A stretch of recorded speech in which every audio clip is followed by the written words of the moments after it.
اور میرے دربار میں کیا فرق ہوگا؟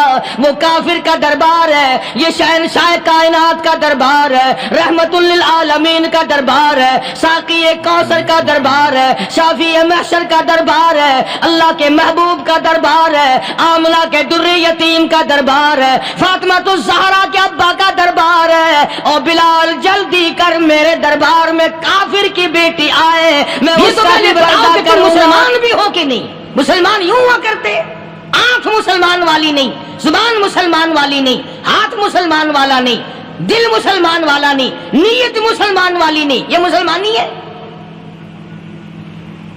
صحابہ اکرام رضوان اللہ تعالی علیہ مجمعین، اللہ تعالیٰ کی کروڑہ رحمتیں نازل ہو حضرات صحابہ اکرام کی قبروں پہ۔ دربار رسالت ہے، سب کہہ دو صلی اللہ علیہ وسلم۔ سبحان اللہ، کتنے خوش نصیب تھے وہ لوگ جو محمد کریم صلی اللہ علیہ وسلم کی مجلس میں بیٹھا کرتے تھے، کانوں میں آواز آتی تھی مصطفیٰ کریم کی، دیدار ہوتا تھا امام الانبیاء کا۔ کتنے خوش نصیب تھے یہ لوگ۔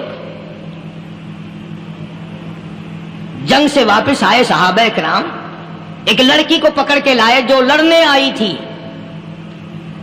کفار کے ساتھ مل کر مسلمانوں کا مقابلہ کرنے آئی۔ میدان جہاد میں سے صحابہ اکرام پکڑ کے لائے، قیدی ہے، کافرہ عورت ہے، غیر مسلم ہے۔ شہنشاہ کائنات حضرت محمد الرسول اللہ صلی اللہ تعالی علیہ وسلم کے دربار میں لا کے بٹھا دیا۔ ننگے سر ہے، ننگے منہ ہے، ننگے ہاتھ پیر ہیں۔ اللہ اکبر۔ کبھی آپ نے سوچا نہیں کہ تو کتنے بڑے نبی کا امتی ہے، کتنے بڑے سردار کا غلام ہے؟ رحمت والی چادر اتار کر فرمائی، او بلال یہ میری چادر لے لے، اس لڑکی کے سر پہ ڈال دے، پردہ کرا دے۔ عرض کیا گیا کسی کافر کی لڑکی ہے، یہودی کی لڑکی ہے، عیسائی کی لڑکی ہے، غیر مسلم کی لڑکی ہے، میدان جہاد سے گرفتار کر کے لائی گئی، قیدی لڑکی ہے، لڑنے آئی تھی، مارنے آئی تھی، اسلام کی دشمن ہے، دین کی دشمن ہے، قرآن کی دشمن ہے، مذہب کی دشمن ہے، خدا اور اس کے رسول کی دشمن ہے۔ اللہ تعالیٰ کے نبی حضرت محمد کریم صلی اللہ علیہ وسلم نے فرمایا، او لوگو ٹھیک ہے، لڑکی کافر کی ہے، کفر کی حالت میں پلی ہے، کفر پھیلانے آئی ہے، کفر کو بچانے آئی ہے، اسلام کا مقابلہ کرنے آئی ہے، اسلام کو مٹانے کے لیے آئی ہے، پر اے میرے دیوانوں یہ تو بتاؤ، اپنے باپ کافر کے دربار میں بھی ننگے سر بیٹھے اور میں کالی کملی والے کے دربار میں بھی ننگی بیٹھے۔ سبحان اللہ۔ پھر اس دربار میں اور میرے دربار میں کیا فرق ہوگا؟ وہ کافر کا دربار ہے، یہ شہنشاہ کائنات کا دربار ہے، رحمت للعالمین کا دربار ہے، ساقی کوثر کا دربار ہے، شافی محشر کا دربار ہے، اللہ کے محبوب کا دربار ہے، آمنہ کے در یتیم کا دربار ہے، فاطمہ الزہرا کے ابا کا دربار ہے۔ اور بلال جلدی کر میرے دربار میں کافر کی بیٹی آئے، میں اس کا بھی پردہ کروں گا۔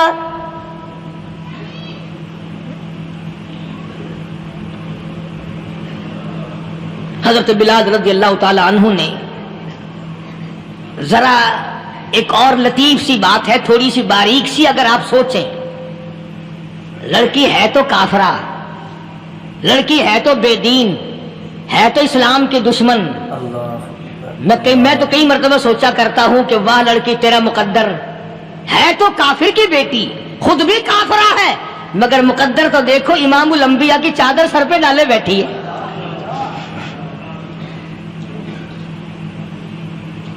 کہاں سوچیں یہ چیزیں، ہمارے دماغ یہاں تک کہاں رسائی کریں؟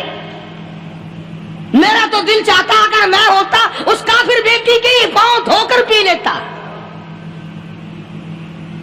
تو ایڈی مقدروں والی، تو اینی خوش نصیب، ابھی ابھی قیدی بن کر آئی، ابھی ابھی ہاتھوں میں ہتکڑی تھی اور ابھی ابھی سر پہ رحمت دو عالم کی رحمت والی چادر ہے۔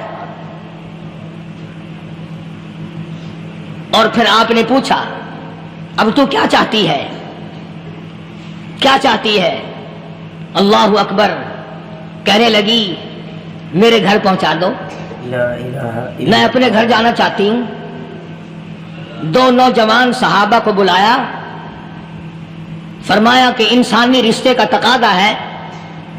لڑکی نے ہم سے پناہ مانگی اور اپنے گھر جانا چاہتی ہے, ہم نے اس کو معاف کر دیا, جاؤ گھر چھوڑاؤ. اب گھر پہنچانے کا مطلب یہ تو تھا نہیں کہ حسین گائی پہنچا دو, دولت گیٹ پہنچا دو, خدا جانے کتنی دور گھر ہوگا. لڑنے جو آئی تھی. یوں لکھا ہے علماء اکرام نے, ذرا توجہ کریں. اور سچی بات تو یہ ہے, اپنے دامن میں بھی ہاتھ مار کے دیکھو کہ ہم کیسے ہیں. محمد الرسول اللہ صلی اللہ علیہ وسلم کے دو جوان دیوانے ساتھ ساتھ اس کے چلتے ہیں, ایک ادھر چل رہا ہے ایک ادھر چل رہا ہے. جنگل کا راستہ ہے, رات بھی راستے میں آئی ہے. نوجوان لڑکی کا بیان ہے, اپنے بھائی کو جا کے کہتی ہے یہ دونوں جوان میری ساتھ راستہ چلتے آئے, میری ساتھ سفر طے کرتے آئے, پر اے میرے بھائی جان, رب کائنات کی قسم مجھے تو یوں معلوم ہوتا تھا دونوں اندھے چل رہے. مجال ہے میری طرف نظر اٹھائی ہو. یہاں تو رکشے والے کا داؤ لگ جائے وہ بعد نہیں آتا, ٹانگے والے کا داؤ لگ جائے وہ بعد نہیں آتا, اور پیر صاحب تو اپنے یہاں سے خشک جانے کیسے دیں گے؟ کیوں جانے دیں؟ کیا مطلب؟ یہ شرافت ہے, یہ دین ہے, یہ اسلام ہے. مسلمان کی بیٹی کی عزت پہ ڈاکے ڈالنا, خدا کی قسم اگر اسلام کی حکومت ہو اور جس نبی کا تو نام لے کر جنت میں جانا چاہتا ہے, اگر نبی کا قانون زندہ ہو, قرآن کا قانون عدالت میں ہو, آنکھیں نکال دی جائیں. بے غیرت قوم, بے حیا اور بے شرم قوم. شرم نہیں آتی کہ زندگی کس طرح بسر ہوتی ہے. یہ کافروں کی بیٹیاں ہیں, یہ کسی یہودی کی بیٹیاں ہیں.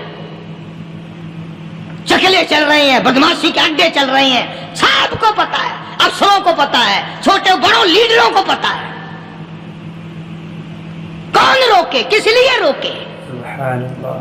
پھر یاد رکھو بات محمد کریم صلی اللہ علیہ وسلم کی, فرمایا جس ملک میں جس شہر میں زنا ہوگا, اللہ کے نبی نے فرمایا وہ جس دن برباد ہوگا آواز بھی نہیں آئے گی.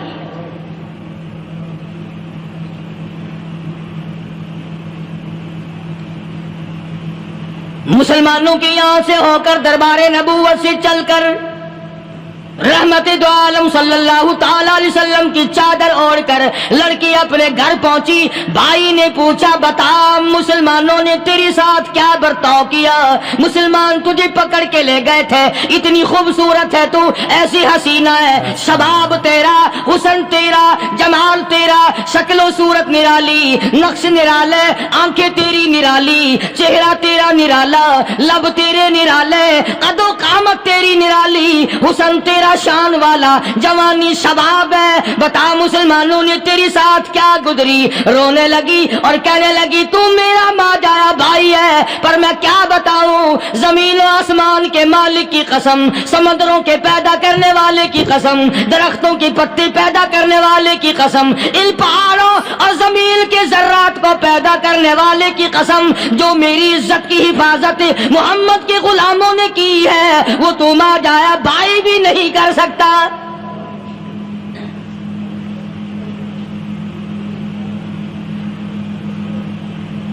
صداقت صداقت ہوتی ہے, حقیقت حقیقت ہوتی ہے, چھپتی تو نہیں.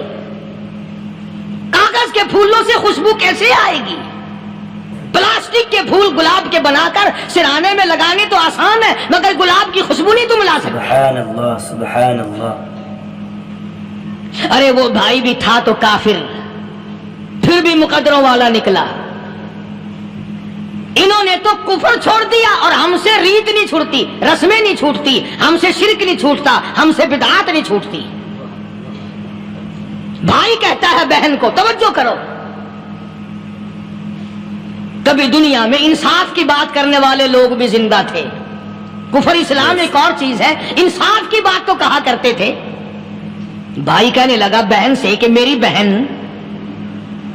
چادر تیرے سر پہ نبی کی, کالی کملی والے کی چادر تیرے سر پہ ہے، یہ اس کے دیوانے تجھے ساتھ لے کے آئے ہیں اور انہوں نے تیری عزت اور آبرو کی حفاظت کی ہے، تو یہ بتا کلمے سے خالی آئی؟ ایسے دربار سے خالی آ گئی؟ ماشاء اللہ. کھلانا لوٹ رہا وہاں تو خالی تو نہیں آ گئی؟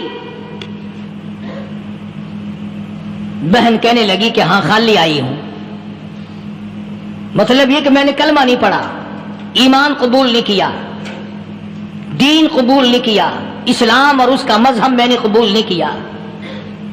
بھائی کہنے لگا تف ہے تجھ پر، تجھے ایسے دربار سے خالی اٹھتے شرم نہ آئی؟ اور دربار رسالت اور خالی آ گئی؟ کیا بات کہی ہے عورت نے، سبحان اللہ، اللہ اکبر۔ کہنے لگی 2 وجہ سے میں نے کلمہ نہیں پڑھا، دل میرا چاہ رہا تھا، اندر میرا کہتا تھا کہ جب میرے سر پہ یہ چادر آئی میرا تو دل چاہتا تھا کہ لپٹ جاؤں قدموں سے آقا کے۔ بھائی میرا دل چاہتا تھا میں کھڑی ہو جاؤں دربار میں اور یوں کہوں میرا دل ہو تیرا گھر ہو، میرا دل ہو تیرا گھر ہو، تیرا در ہو میرا سر ہو، تمنا مختصر سی ہے مگر تمہید کولانی۔ میں نے کلمہ 2 وجہ سے نہیں پڑھا۔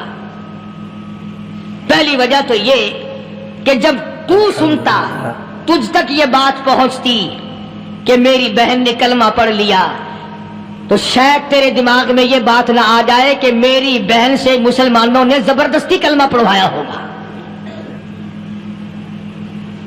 اس لیے میں نے نہیں پڑھا۔ تیرے دماغ میں یہ بات نہ آئے کہ مسلمانوں نے مجبور کر کے، قیدی بنا کر کے جو لے گئے تھے، مجبور کر کے کلمہ پڑھایا اور میری بہن نے ڈر کے مارے کلمہ پڑھا۔ کلمہ پڑھنے کا پختہ پروگرام ہے، مزہ تو اب آئے گا نا، یہاں سے آزاد ہو کر جاؤں گی۔ اور دوسری بات اس نے اور پتے کی کہی، کہنے لگی بھائی میں نے کلمہ اس لیے بھی نہیں پڑھا کہ بہن جنت میں جائے بھائی دوزخ میں جائے، اصل میں تجھے لینے آئی ہوں، دونوں چل کر اس دربار کی غلامی کریں گے۔ میں نے یہ خوف کھایا کہ میرا بھائی غصے میں آ کر کفر پر اور مضبوط نہ ہو جائے، اس لیے مجھے آنے کی کوئی ضرورت نہیں تھی۔ اور کہنے لگی او میرے بھائی وہ دربار کوئی واپس آنے کا تھوڑا ہی ہے، وہاں تو جو گیا قربان ہو گیا، جو گیا قربان ہو گیا۔ چلو چلتے ہیں دونوں بہن بھائی آ کر حضور اکرم صلی اللہ علیہ وسلم کے ہاتھ پہ کلمہ پڑھ کر مسلمان بن جاتے ہیں۔ وہ نبی کی ایک بات دیکھ کر کلمہ پڑھ کر مسلمان بن گئے۔ ہمارے سامنے لاکھوں حدیثیں، ہزاروں قرآن کی آیتیں ہیں، پر ہم آج تک مسلمان نہ بنے۔ اللہ اللہ، جب مرضی آئی نماز پڑھ لی، جب مرضی آئی زکوٰۃ دے دی، جب مرضی آئی قرآن پڑھ لیا، جب مرضی آئی دین ایمان کر لیا، مرضی آئی چوری کر لی، مرضی آئی ٹھگی مار لی۔ اس کا نام دین نہیں ہے، اس کا نام ٹھگی اور فریب ہے۔ اس لیے قرآن کریم نے للکار کی کہا تأمرون الناس بالبر وتنسون انفسکم وانتم تتلون الکتاب۔ دوسروں کو اسلام کا نام لیتے ہو، دوسروں کے سامنے مسلمان بنتے ہو، حالانکہ تم کتاب پڑھتے ہو اللہ کی۔ افلا تعقلون، سوچتے کیوں نہیں ہو کہ تم کدھر چلے ہو؟ کیا پروگرام بنائے بیٹھے ہو؟ زندگی کا لاہ عمل یہ تو نہیں ہونا چاہیے جو تم نے بنایا ہوا ہے۔ اور آگے فرمایا تأمرون الناس بالبر وتنسون انفسکم وانتم تتلون الکتاب افلا تعقلون واستعینوا بالصبر والصلاۃ۔ اگر تکلیف آئے، پریشانی آئے، کوئی مصیبت آئے تو صبر اور نماز کے ساتھ قائم رہو۔ یعنی صبر نماز کے بغیر حاصل نہیں ہوگا، اور نماز قبول ہوگی تو صبر خود بخود آ جائے گا۔ چنانچہ اللہ والوں کی زندگی کا مطالعہ کرو، کتابیں اور حالات پڑھ کر کے دیکھو کہ انہوں نے ساری عمر میں ایک ایک نماز بھی ضائع نہیں ہونے دی، تمام عمر میں ایک ایک نماز ضائع نہیں ہونے دی۔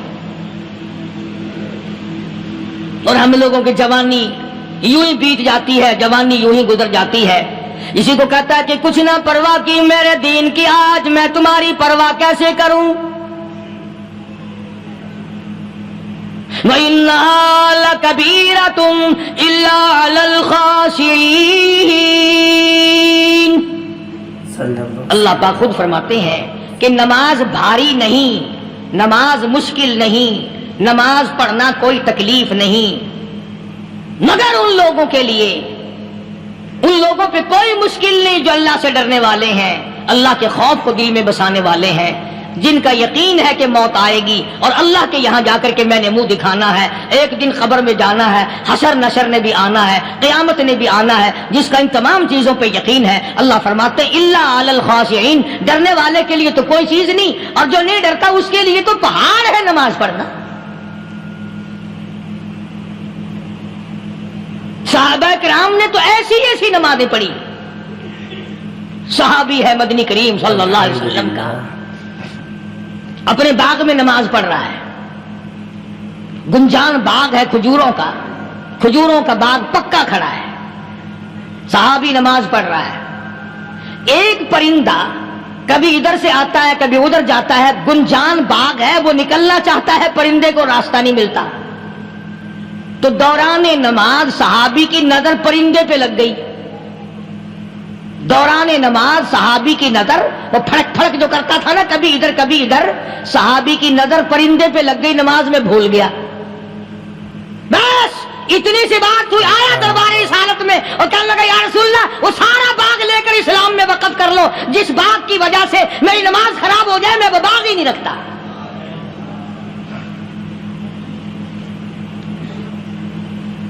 ہمارے یہاں بھی کوئی عظمت ہے نماز کی؟ کون پرواہ کرے؟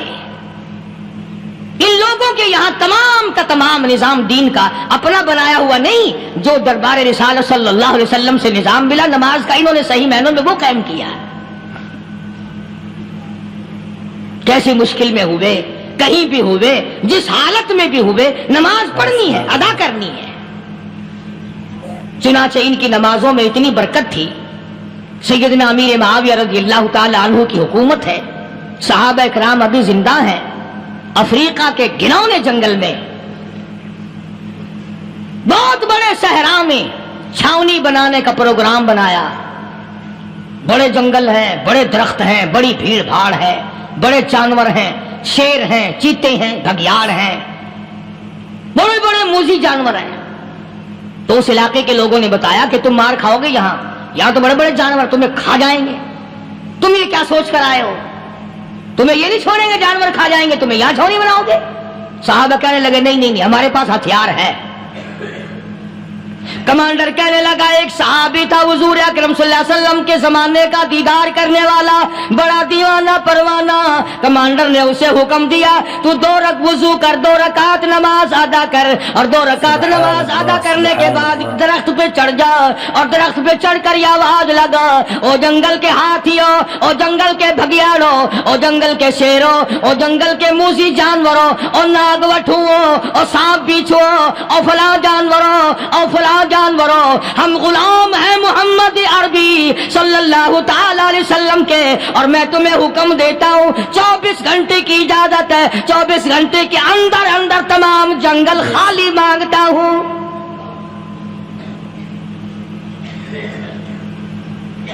ماشاءاللہ نافذ کر دیا حضور کے غلام نے، ہاتھیوں پہ، جانوروں پہ، چیتوں پہ، بھگیاڑوں پہ، شیروں پہ، اور اعلان کا رخ دیکھیں آپ، کہا کہ 24 گھنٹے کے بعد جو ملے گا اسے قتل کر دیا جائے گا۔ اب اگر ہم میں سے وہاں کوئی ہوتا، کہتے ہو بڑے پاگل ہیں بھائی، کس سے باتیں کر رہے ہیں؟ ہاتھیوں سے باتیں ہو رہی ہیں، چیتے اور شیروں سے باتیں ہو رہی ہیں، بھگیاڑوں سے گپیں ہو رہی ہیں، لے جاؤ پاگل خانے میں۔ مگر یہ بات نہیں، صحابہ جانتے تھے شیر بھی اس کی مخلوق ہے، چیتا بھی اس کی مخلوق ہے، بگیاڑ بھی اس کی مخلوق ہے، ہاتھی بھی اس کی مخلوق ہے، اور ہم اس کے دیوانے ہیں، ہم اس کے بندے ہیں۔ جب اس کا ہی حکم نافذ کرنے کے لیے ہم نکلے ہیں، اب ہمارے سامنے کوئی چیز ٹھہر نہیں سکتی۔ تاریخ شاہد ہے، گیبن مورخ انگریز لکھتا ہے، امریکہ کا بہت بڑا پروفیسر تور آندرے انگریز مورخ لکھتا ہے کہ صحابی کی یہ بات سن کر جنگل میں کھلبلی بچ گئی، جانوروں میں شور مچ گیا، چیتے گھگیاڑ اور طوفان مچ گیا، شور مچاتے ہوئے تمام کے تمام نے جنگل خالی کر دیا۔ مسلمان، جب تیرے اندر ایمان تھا، جب تیرا قرآن پہ ایمان تھا، جب تیرا نبی پاک صلی اللہ علیہ وسلم پہ ایمان تھا، جب تیرا حضور کی رسالت پہ ایمان تھا، جب اللہ کی توحید پہ تیرا ایمان تھا، اور تیرا مقابلہ شیر نہیں کر سکتا تھا، تیرا مقابلہ چیتا نہیں کر سکتا تھا۔ آج ایمان پلے ہے نہیں، آج تو ڈر کے مارے مر رہا ہے اور مرے گا۔ الحمدللہ۔ ایک صحابی جنگل میں راستہ بھول گیا اور بھول کر اور زیادہ صحرا میں جنگل میں نکل گیا۔ دیکھتا کیا صحابی سامنے سے شیر آیا، صحابی نے تو شیر کو دیکھ لیا اور شیر نے صحابی کو دیکھ لیا۔ اب شیر حملہ کرنے کا ارادہ کر رہا ہے، سامنے ہے۔ اللہ اکبر، اللہ اکبر۔ صحابی نے للکار کر آواز دی، او جنگل کے شیر، او جنگل کے شیر، کیا تو ان آنکھوں کو چیرنے کا ارادہ کرتا ہے جو آنکھیں محمد کریم صلی اللہ علیہ وسلم کے چہرے انور کا دیدار کر چکی ہے؟ ان آنکھوں کو پھاڑے گا، اس چہرے کو پھاڑے گا جس نے حضور صلی اللہ علیہ وسلم کا ایک دفعہ نہیں بار بار دیدار کیا ہے۔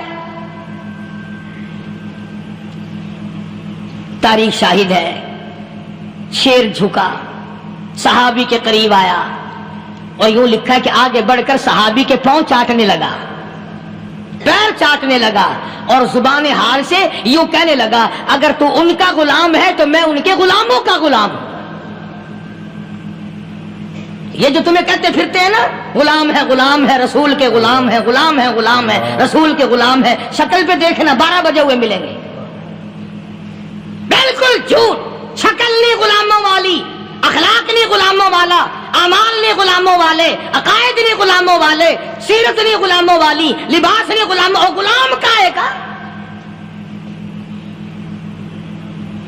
بازاروں میں پھرتے ہیں نا، جلوس نکالتے ہیں، غلام ہے رسول کے غلام ہے۔ اس گلی سے نکلے، آؤ یار بڑی اچھی فلم لگی وہاں چلتے ہیں، اب غلام فلم میں جا رہے ہیں، اب غلام بدماشی کرنے چلے ہیں۔ تو صحابی نے جب آواز دی، شیر نے جھک کر صحابی کے پاؤں چاٹے، اور یوں لکھا مورخین نے کہ بظاہر یوں کہنے لگا کہ تو راستہ بھول گیا، دم ہلاتا ہوا چلا، صحابی کو راستے میں چھوڑ کے گیا۔ اور مورخین نے یہاں تک لکھا ہے کہ جب صحابی سے شیر واپس ہونے لگا تو بھڑبڑا رہا تھا، گویا صحابی کو اپنی طرف متوجہ کرتا تھا، اور اس کے بعد خوشامدانہ عاجزانہ پہلو سے یہ کہتا تھا کہ او جانے والے، جس کا تو دیدار کرے گا اس کو میرا بھی سلام کہنا، ان کی خدمت میں میرا بھی سلام عرض کرنا۔ کوئی ایک واقعہ نہیں ہے۔ مدینہ منورہ سے شام کے راستے میں شیر آ کر کے بیٹھ گیا، لوگوں کا راستہ بند ہو گیا، کوئی آدھی مدینے پاک میں واپس، اللہ ہر مسلمان کو مدینے پاک کی زیارت نصیب فرمائے۔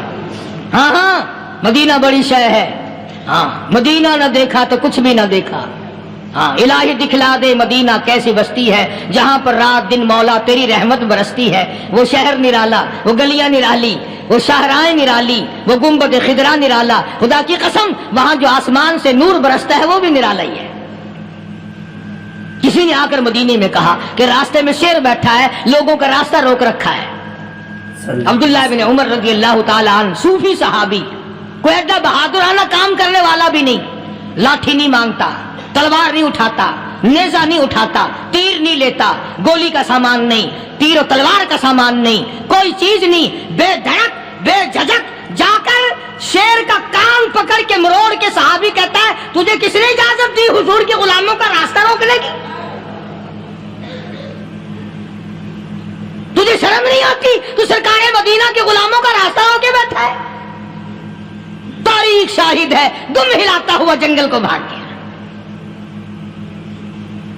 اور آج اولاد ہمارے کہنے کی نہیں، شیروں کو تو کیا منائیں گے، اولاد نہیں مانتی، بیوی نہیں مانتی، کچھ اپنا بھی قصور مانو نا، کچھ گڑبڑ ہے نا اندر۔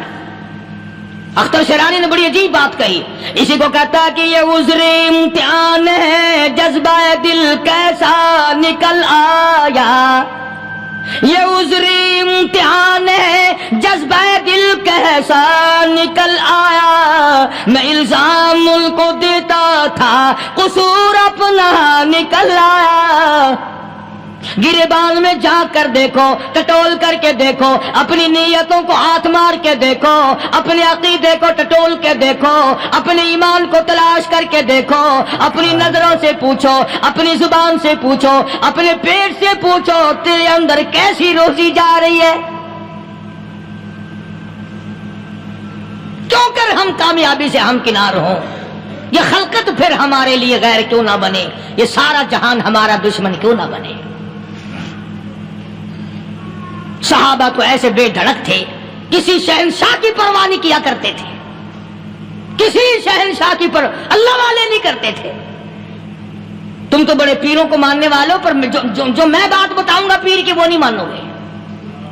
مجدد الفسانی سرہندی سب کہہ دو رحمت اللہ علیہ، نقشبندی خاندان کے سربراہ ہیں، بہت بڑے بزرگ ہیں،